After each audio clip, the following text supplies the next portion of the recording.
Several clergy in Russia. Was the Pope appealing for peace, or was he praying for peace? And the same applies to the Kaliningrad. Yeah, that's a good question. So what do you have to say about that, guys?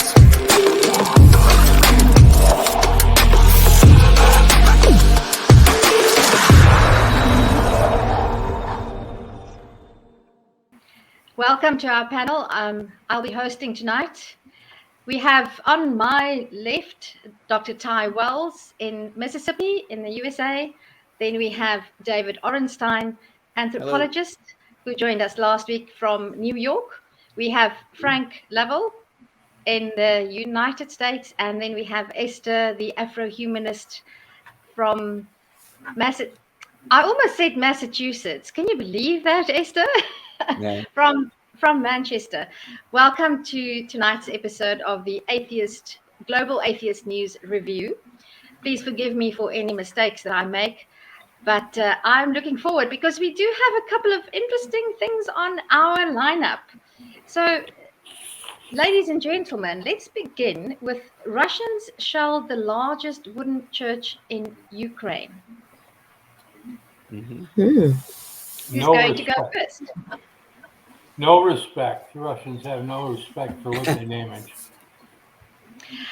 It reminds me of the terrible loss when the which Muslim extremist group destroyed those massive Buddha statues. You know, it tickles me that as an atheist, I have incredible reverence for church buildings and for artifacts and for what churches stand for, because it's such an integral part of our Western society and of our heritage. So, like you say, no respect. It's so sad.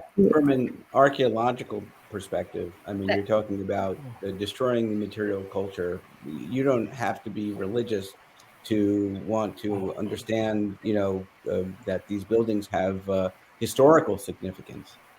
Exactly. What they mean now can, is something different from what they meant, 100, 200, if it's Europe, 700, 800 years ago. And so they do have value. And so when you have war, you find that cultural memory, historical memory, human memory gets wiped out. And this is a good example. I think for myself, it's the human life involved. It's the because I think from the article, several monks died as a result, and you have to think this isn't just about the church building. This isn't just about the artifact. It's about human lives, right? And what importance do we place on human life? I know there were monks. I know there were it's all of this going on, but that's the thing I hate about war. It's just innocent people die. In the case of blowing up a church in war, another factor is that's where civilians are apt to be trying to seek safety. Shelter. There's just nothing right or good or justifiable in targeting a church in warfare. The weirdest thing is, if I recall correctly, this is a church, so not a synagogue, right? Yes, it's a church. It's Okay, so a Russian Orthodox church. We know we've dealt with stories before where Russia or Putin has sought some sort of to dehumanize the people of Ukraine by making them chastising them by the fact that they have a Jewish head of state, and here they are simultaneously bombing Christian organizations, right? Like you think of the invasiveness of how war destroys it. I mean, it doesn't just destroy the enemy. It's like it's non-discriminatory. It destroys values. It destroys the interests of the people who are waging war, and the very foundation that the war was staged on in the first place. So if you say this is a religious, if you're trying to do this on religious grounds, and you're bombing churches at the same time too, like what is this other than just madness? Right. That's a good segue into the next story that to me points out also how futile Christianity is, because this is not just any Christian church. I mean, the Ukrainian Orthodox Church and the Russian Orthodox Church, it's basically the same church. And the next story is the Ukrainian Orthodox Church breaks ties with with Russia. So Understandably.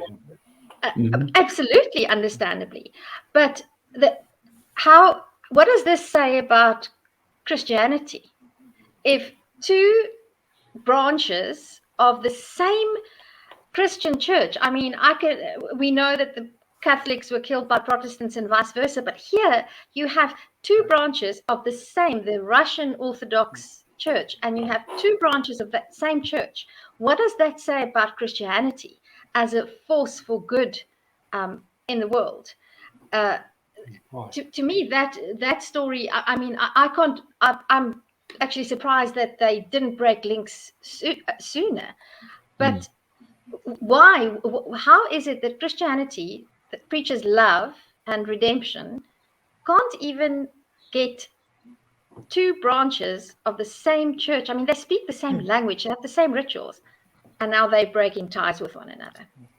Well, there are how many different sects in Christianity? Something like 2,000 different. No, David. No, 40,000. 40,000. I was doing research Over about this. 40,000. 40,000. Yeah. Yeah. And, more than and 40,000. counting. And counting. So this is the subjective nature of religion at its most bleak and barren. That people will kill each other because they don't have the same specific ideas, and it comes out in religion as religious violence. Well, and they also are the Christian ones, that 40,000. Yeah. They also rest on the teachings of the Bible, and so the Bible nurtures 40,000 different ways of looking at God. Yep. What does that tell you about the Bible? Ty wants to say something. Well, I'm glad we have an anthropologist on the show, because we have essentially two systems. One where we know human nature is keen on tribalizing and making us versus them, and where you have two systems of resolving that or making use of it. And religion tends to exacerbate that to the point where we become greater enemies, whether even if we do speak the same language or if on the same country. Whereas I feel like the scientific point of view, when there's discourse or argumentation that needs to be had in science, it's reasonable, it's rational, it's based on objective truths, or at least not objective models that get you closer to an objective truth. And I feel like that uses the higher faculties that we are capable of as human beings.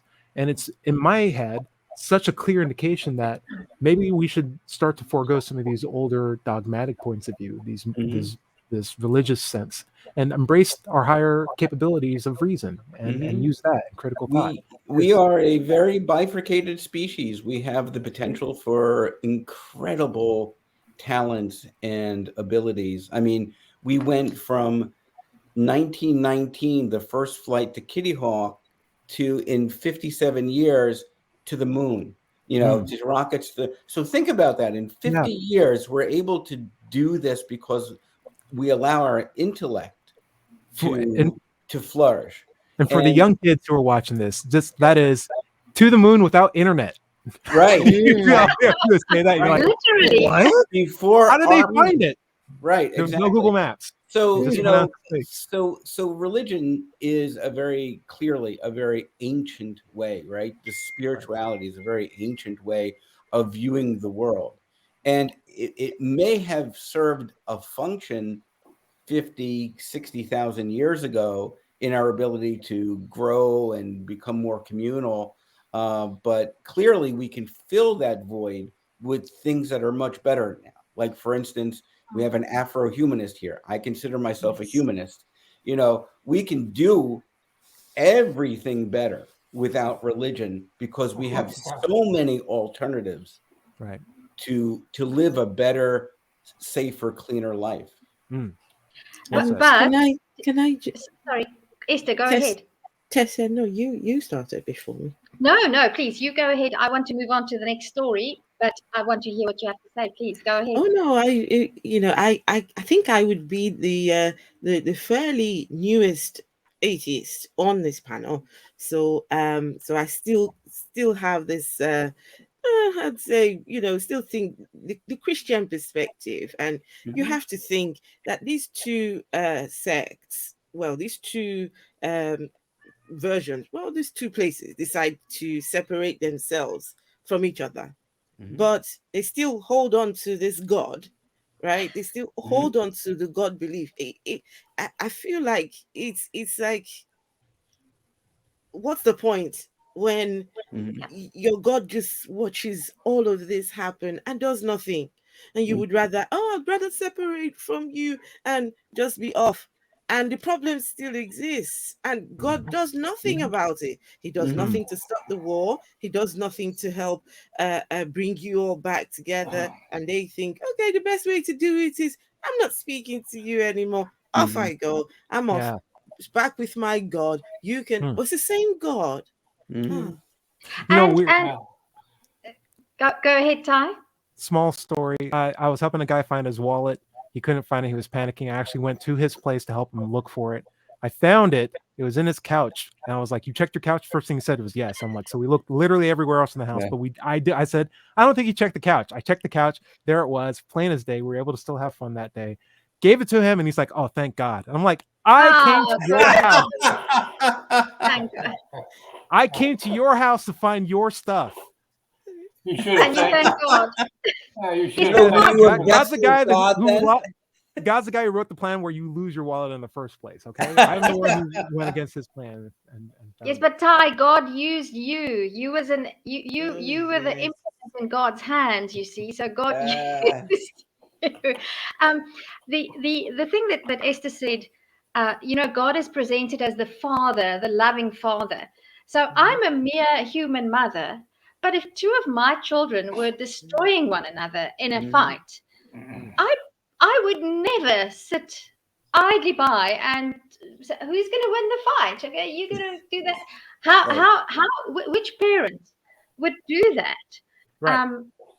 And that leads me to the next story, because I have two boys. The one is 20 and the other one is 15. And the one that's 20 years old is very big. He is 2 meters tall and he's a strong lad. And the 15-year-old is catching up to him fast.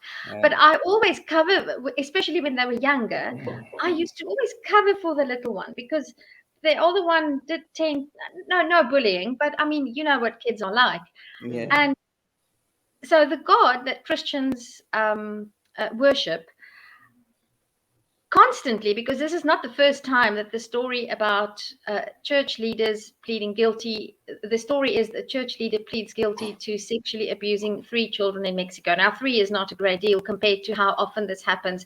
We had the Southern Baptist Convention 2 weeks ago that also came out with that. So again, what kind of a parent allows a person in power to abuse 3 children who and Ty, go ahead.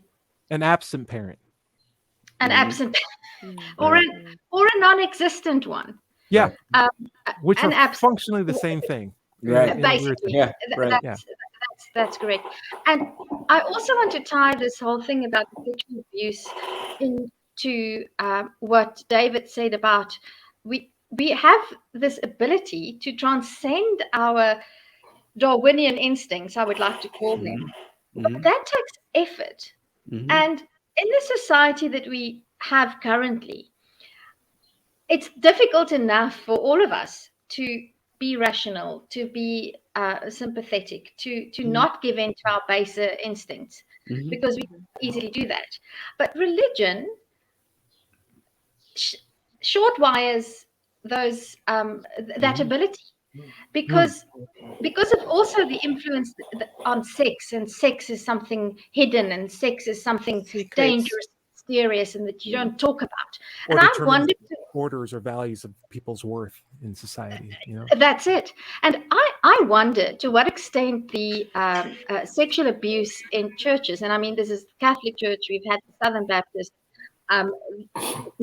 in Mexico, to what extent is that exacerbated by the inability of traditional religion to have open discussions about sex and sexuality and gender? And that causes people to do things like this. Yes.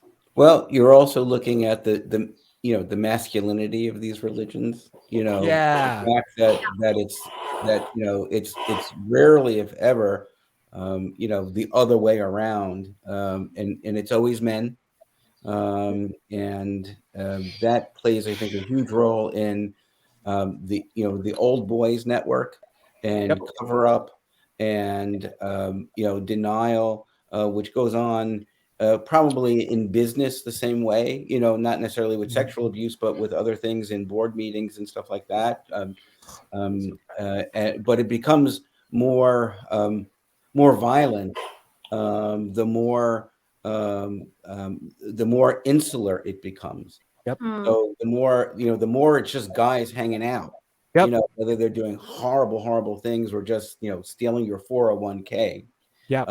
It's going to get bad. But the morality of the physical and sexual and the grooming abuse that's done in all faith traditions, because it's it happens in all over the world in everything, is just despicable and antithetical to anybody's belief that God is love, because there is no God.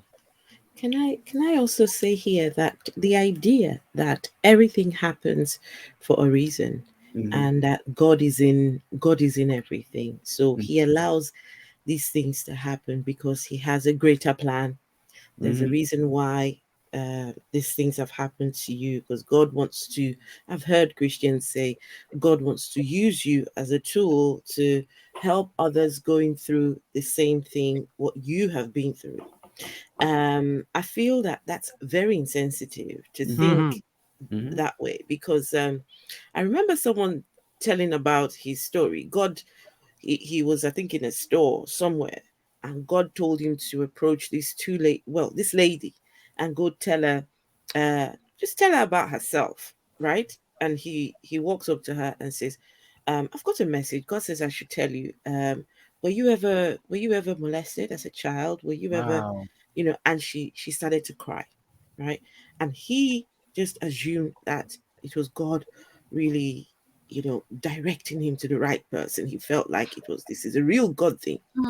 Well, it turns out that this lady felt like, how insensitive can you be? Right in the middle of the store.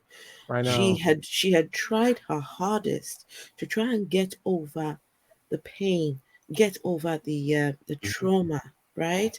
She had, like, actively gone to therapy, gone to, like, purposely buried this thing and moving on with life, right? And just trying to get on with her existence. And you just come from nowhere and remind her of the very thing, and it's like, I think she must have responded, but your God watched it happen. And you've just come to make it even worse by bringing it all up again. So it wasn't really about, oh, you got the right message, you got the right person, that sort of thing. But just she broke down in this store and... Go ahead, Simon. I like that story because it highlights what I think religion is still being used for, as a shortcut for a lot of social interactions, or developing empathy, or developing reasonable skills to critically think about how things happen in the world. It's a starter pack, essentially, for you don't have to worry about dying. You don't have to worry about what happens after you're dead. You don't have to worry about where the food comes from. Just pray to this, and if you do these certain tasks and give me 10% of your paycheck, everything will be smooth. And that worked for a while. Maybe that worked while society was still being developed, but it's still a state of arrested development in terms of building ourselves up to be able to know how our consequences or the consequences of our action, how they interact with other people in a social climate. Right. And now we have a world where if I get sick in America, I can end up getting people in South America sick, or I can get people sick in South Africa, or I can get people sick. Where were you at last week? London? Like David, you were in London. We have a global society. We're going to get sick together. We're going to die together. We're going to thrive together. But it's all dictated by what we decide to do on a regular basis. So we can't operate on these simplistic models of interactions where it's like, oh, if I have a voice in my head that tells me to talk about sexual abuse to this random lady, I have to do it. It's like, no, you have to realize that there are contexts to all of the actions that you do. And maybe if you have a talking voice in your head, maybe you should go see a doctor for that instead. There's better courses of action. What's up, Dave? These are such great points. I mean, the thing that always gets me is I always think back to the ridiculousness of the saying that that believers use, that God never gives you more than you can handle. But what a sociopath God is, first of all. And then I always think about Christopher Hitchens and what he said about Mother Teresa, because she normalized violence and suffering as being noble. Don't change your status. It's the same thing that was said in the United States to slaves. This is your world now that you might be suffering in, but there's a better world after you die. So just behave. Don't kill yourself. Just be docile. And that is the violence that we see repeated over and over again. So I think all of my colleagues here have made very good points. I would like to move on to the next point, because that's a bit of a hobby horse of mine. In the first place, the headline reads, Nigeria, gunmen kill dozens in satanic attack on Catholic Church. Now, I found the response to this headline very funny, because that was the headline. Satanic is in inverted commas. And the only connection to satanic was that one of the commentators said that the attack was satanic, and that person meant it in the sense of it was an evil attack. And it was on a Facebook group that I'm quite active on, and I was astonished that comment immediately made people say, "Oh yes, it was Satanists who performed the attack on Christians." Okay. So there's so many layers here. It has, in the meantime, transpired. It seems that this happened in a rural part of Nigeria where there was conflict between cattle herders because there's not enough grazing. And yes, it was a terrible attack on a Catholic church by armed gunmen. But it wasn't about religion. It was about two different communities. And once again, just like in the Ukraine-Russia business, you have different communities who are all Christian, but despite that, they are willing to solve their problems by armed gunmen storming into a church to kill people because they are cross about grazing. And then the Christians' defense of this, I mean, internationally, is, oh, but it was Satanists who killed Christians. So look, Christians are persecuted all over the world by Satanists. Satan is like a roaring lion. Looking for who to devour. Looking for who to devour. And on that topic, well, let me first hand it over to the panel and hear what you have to say about that. Didn't God create Satan? He did. He did. Can I just say, when this story first broke, I was tempted to, because the first thing they thought was, because the herders are predominantly Muslim, so they just assumed it's a Muslim versus Christian thing, right? Turns out, okay, there's more to this story than meets the eye. So far, so good. There have been quite a few things, and it's really, I would just say with this story, just to tread with caution, because next thing they're saying now, it's a community thing at war with each other, Another news was reporting that guns were found in the church, hidden in the church. As at the last time that I checked, no one has claimed responsibility for this action, and so it's really hard to say. But there is nothing satanic about it. That's the point. It's nothing. It's just someone just trying to make sense of what has happened, and would rather say only Satan would, only people who have given themselves up to Satan would do such a thing. But this is really nothing to do with Satan. In fact, I think they should really apologize to Satan, because this is nothing to do with in the grand scope of things, Satan deserves a lot of apologies. But oh yeah, absolutely. If nobody else, in most cases, he's been the victim. At least we know he's. Go ahead, Frank. Well, I'm going to say I'm not sure. Well, I'll put it this way. I think religion may just be a secondary factor in this. It's not religion driven. It seems to me. I mean, it's the church. The church was in the way. You had community, major community conflicts, and here's a chance to get some of our enemies. They happen to be in the church. That's not really the same thing as a religion-fueled problem. Maybe I have that wrong, but what do you think? It doesn't seem like it, but if everybody is fine, then I'd like to move on, but keep Satan in mind. Don't let go of him, because and I want to bundle. I want to bundle two stories together, because to me they are intricately linked and they are tied to Satan. So the first one that I want to link is it's a 17-year-old girl who was beaten to death in a botched exorcism in KZN, which is just up the coast from me. And tying into this, that Ireland has a shortage of exorcists. And the way this ties into Satan, of course, is that Satan is the father of demons. And the danger of these beliefs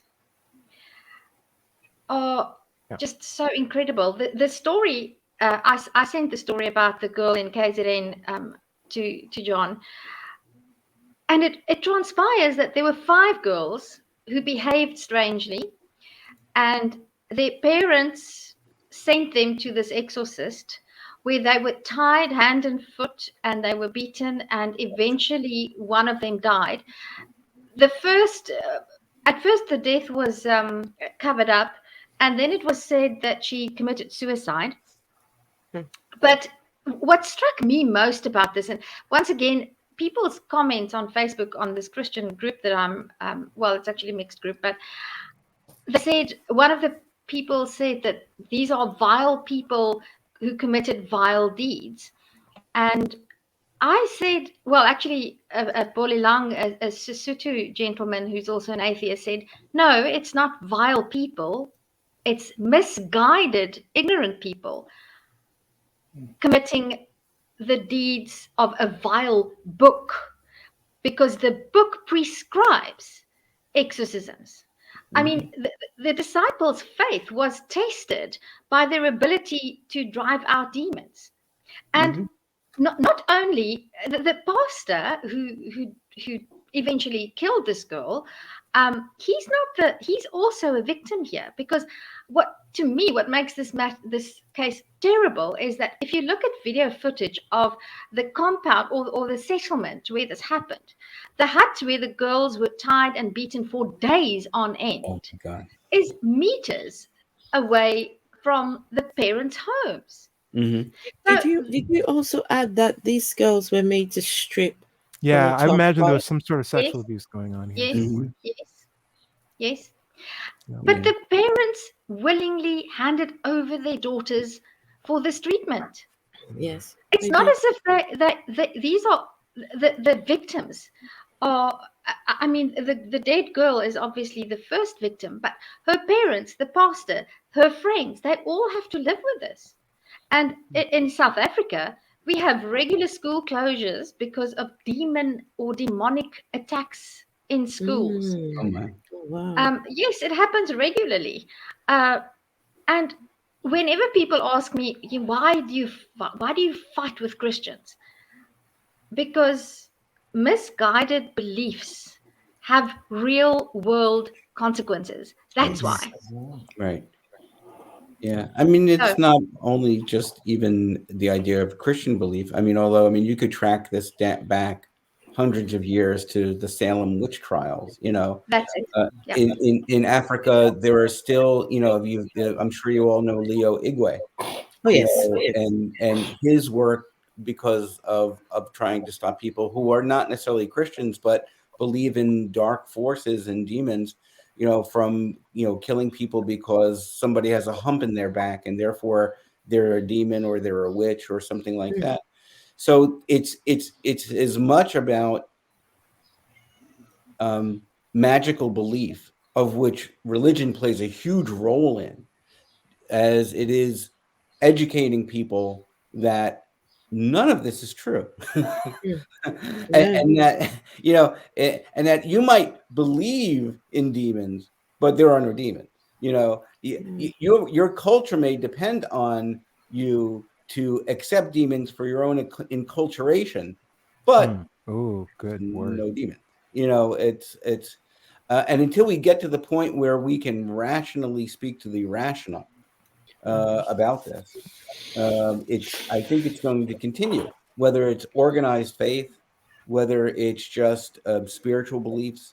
There is an element of our complex common humanity that needs this until we don't need it any longer. We could just as easily leave it behind because it's all a human construct. You know, we just have to put our energies into making sure that it becomes as vestigial as the appendix. Yes. You know, there are certain things in culture that we don't need, you know, and we do away with them all the time.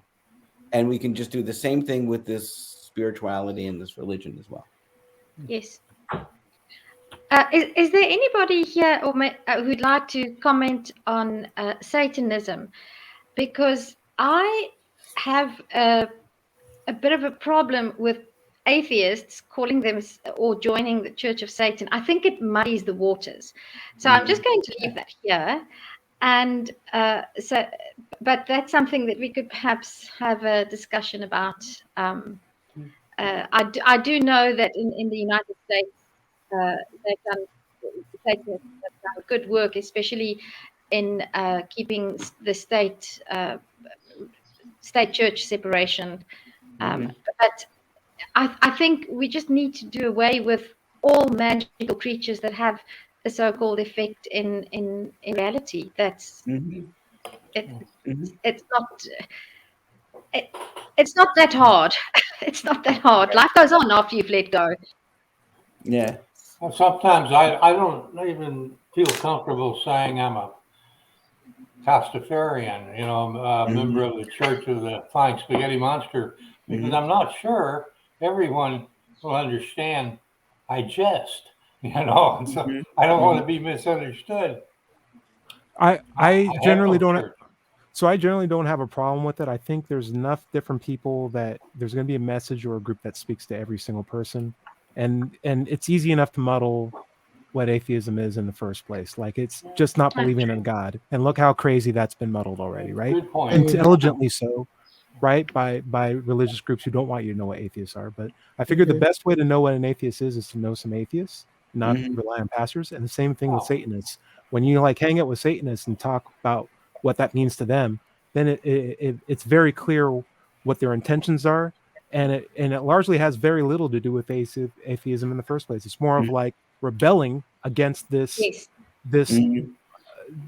imperialist, fascist, ego, narcissistic, supernatural being that everyone seems to love, and rightfully showing some protesting against it by supporting the other. And like, it kind of makes a lot of sense when broken down in the way how they do it, and the way how they go about their philanthropy and helping, communities. It's like, yeah, it makes more sense. They're not burning goats at their home, which, by the way, which Christians do, or at least old school did. True. But True. like there's a National Day of Prayer in America on May 1st.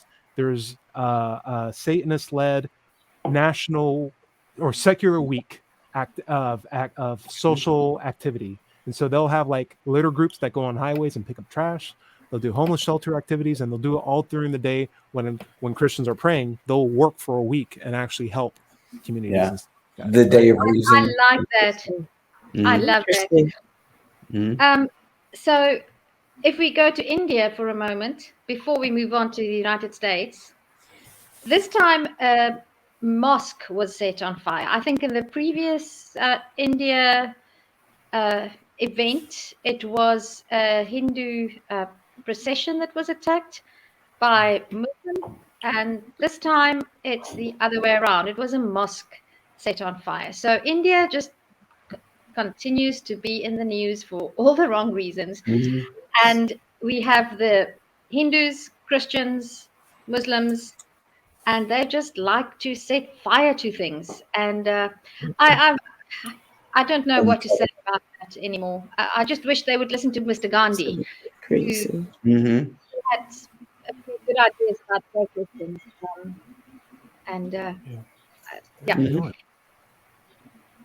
Ty, do you want to say something? My dumb cat keeps meowing at me, but then when I try to pick him up, he like runs away. It's just like, what are you doing? Frank, any comment on the India situation? It's a quagmire. So many different religions over there, and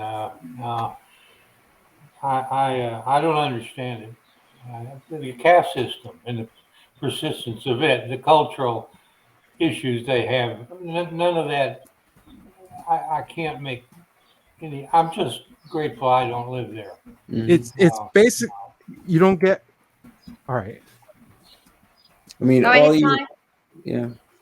mean, it's just racism by like another standard, essentially. Like when everyone looks kind of the same, you have to come up with a new thing, right? to tear people down. What are you gonna do? I mean, all you have to do is dehumanize an individual or a group, and that opens you up to be able to do anything, especially if you do it for the just cause of your faith.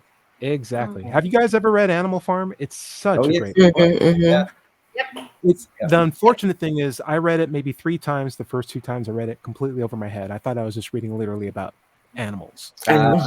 What the hell's going on here? This isn't interesting at all. I thought the book cover was cute, but I didn't get the underlying things. Now as an adult, it's almost like a playbook for how to dehumanize and cause harm in the world. It wasn't just not only read but understood that it's just so apparent when people are going through the motions of trying to do something very terrible. They follow a very specific set of rules. That's right. And it's very efficient.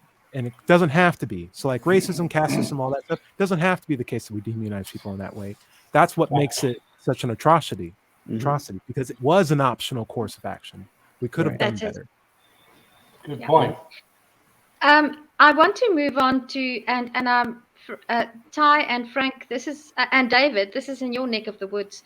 Meredith Deutsch. How do I pronounce that surname? The ADF personnel need secular support. So that's the American Defense Force personnel. And I thought she was in Australia, actually, Meredith Deutsch. Oh, sorry, Australian Defence Force. Yeah, so it's not your neck. Sorry about that. Australia's for once. Yeah. We'll get to you with the Second Amendment protecting. In fact, let's not let you off the hook. The Second Amendment protects our God-given right to keep and stay of Republican Jefferson of South Carolina. So, did you guys perhaps listen to David Smalley's podcast? He was a guest on a Republic or a conservative radio host, Javier, and they spoke about gun control. And if you want to listen to something good about the Second Amendment, listen to David Smalley that particular podcast, because the Second Amendment is so often held and as God-given right and the right to have a controlled militia. But it misses the point completely today, the current interpretation of that Second Amendment. So who's going to go first, Ty, David, or Frank? Well, go ahead. No, I don't want to go first. I mean, all right. Second Amendment. I will be the sacrificial lamb here. I mean, there is no reason that I can think of that anyone should own an assault rifle. Period. The whole idea of and I have no issue with people owning weapons legally for self-defense or whatever, but there it is the Wild West here in the United States, in my opinion. You need you need to get licensed to drive a car. You need a license to do many different things. And with guns, all you have to be in some states is turn 18. You don't need to have any training. You don't need to have any type of evaluation. And you can have the most severe gun money can buy, right? Because it's such a capitalist society, right? So, people who want to hunt, as long as they're not hunting other humans, no problem with that. But the whole idea of having essentially weapons of war in your home seems ludicrous, because there's so much evidence that so many countries, including in England and including a lot of the North and Western countries in Europe, don't have guns and don't have this problem. There was an article not that long ago which said that there have been more mass shootings in the United States in 2022 than there have been days in 2022. So it just shows the culture is that it's out of control. It's out of control. And for me, sadly, and I'm a very optimistic guy. I mean, I'm a happy-go-lucky, very joyous to be here type of guy. My feeling has been, if they didn't do anything after Sandy Hook, the first time around that little children were killed, when there could have really been a groundswell of support, I think that we are in a devastating cycle down when it comes to the Second Amendment. And Ty, go ahead. Sorry, if you had thoughts on that, go ahead, Teresa. No, I just wanted to say the thing that upsets me about this is this emphasis on it's the God-given right. Mm. So when and who decides what rights God gives? Because at the same time that many millions of Americans are claiming it's their God-given right to keep and bear arms, you have somebody, the Christian hate preacher Dylan Oars, who wants the government to execute gay people. So what about the rights of gay people? There's this total disconnect between who gives the rights, what are rights, where do they come from, and how do we use and live together in a society where we can just say, oh, it's my right to own a gun, to do with what I want when I want, but it's also my right to say if you're gay, you deserve to be executed. Ty, go ahead. So just as a quick analogy, if I want, I just did my taxes a couple of months ago here in U.S. In the U.S., as a single person just filing my own taxes, it's a pretty straightforward process. I fill out a form, and then I send money out to the government, and then the government makes the decision on whether I sent them enough money or not. And they sent me back like $30.40 because I overpaid by $30.40. But the thing is, I had to go to a website that does this express calculation for me that determines like, okay, do you need to sign up for any deductibles? You need to do any of this, that, etc. And I say yes, no, and I give all my information out to them, and they process all the numbers and say, you need to turn in that much money. And I said, I'm going to turn in just a little bit extra in case they're wrong. And the government sent me back a little bit extra. Here's the thing. The government knows exactly. You might be asking where I'm going with this. I tell you, I'm getting to a point. The government knows exactly how much you owe them. That's how they know when you overpay. That's how they know when to send out your notices. But there is a lucrative position for them to not give you the number of how much you owe when it's your taxes, because TurboTax, H&R Block, any other major companies have made lobbyist groups go to governors and state officials and say basically, hey, this information that you could let out to the public, if you just hid it or made it non-accessible, they'll have to come to us and you get kickbacks, which you can use for re-election. For something as simple as filing taxes, which could be as simple as just a government letter saying you owe us this number and then you pay that number and you're done, right? It's now an ordeal where we need so many divisions, so many people working on this process because we have lobbyists in our country. And I think the structure of business interests overwhelming the needs of people, or in terms of proper governance of people, has outweighed in terms of importance what the priority should be for those that we elect to represent us. And it's not just for taxes, it's also for gun control too. Mm-hmm. And so when we say, hey, there's too many guns, we should get rid of guns. Yeah, that makes obvious sense. We can look at any country and see the statistic numbers, but you want to know what other countries don't have that we do have? We have gun lobbies in government. In RA. Yeah, we have PMCs, we have people who sell bullets, we have invested people who give money to politicians to leverage the interests of the gun maker over the safety of people. And whenever we're in a position where we're caring more about like those who may be offended of losing guns versus the victims of gun violence, we can clearly see that there's a skewed set of priorities that we've set up for ourselves. So when I hear we have too many guns, it's like, yeah, that's the symptom of having gun lobbyists in our government and controlling things. And it could be the same for any large business that basically leverages interests of their company over those of the people. Mm-hmm.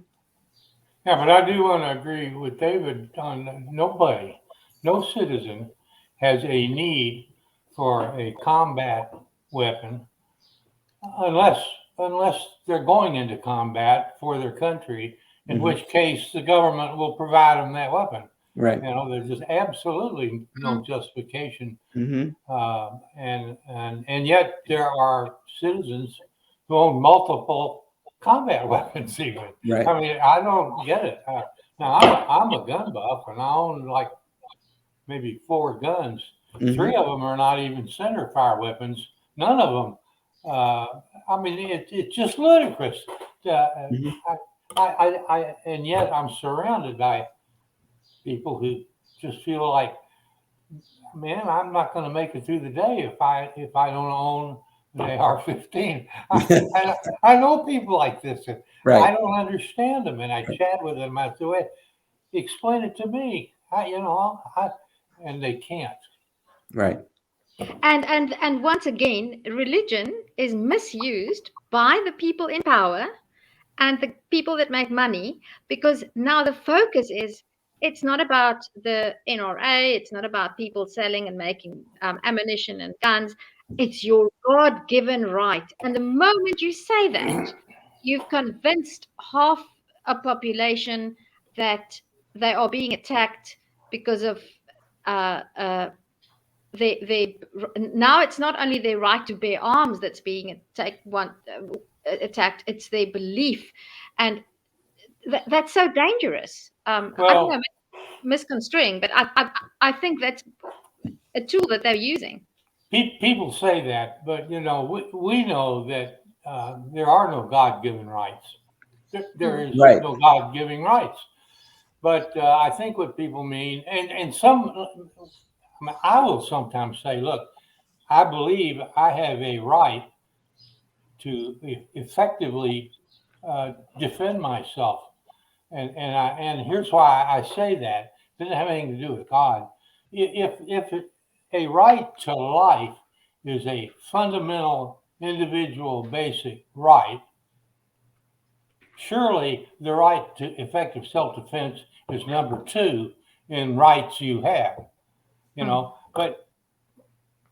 But then it stops right there in my mind. I have a weapon or 2 that I can defend myself against other armed aggressors, and I may succeed and I may fail, but it's not the case that I'm defenseless. And it shouldn't be that case in any country. I do think that we have a right to reasonable, effective self-defense. Frank, sorry to interrupt you. The problem in America is way bigger than that. Absolutely. Way bigger than that. And not justified. You're going to have the last say tonight. Thank you, gentlemen. Esther had to go. Hi, you on the way out as well. Thank you, Frank. Frank, you, David.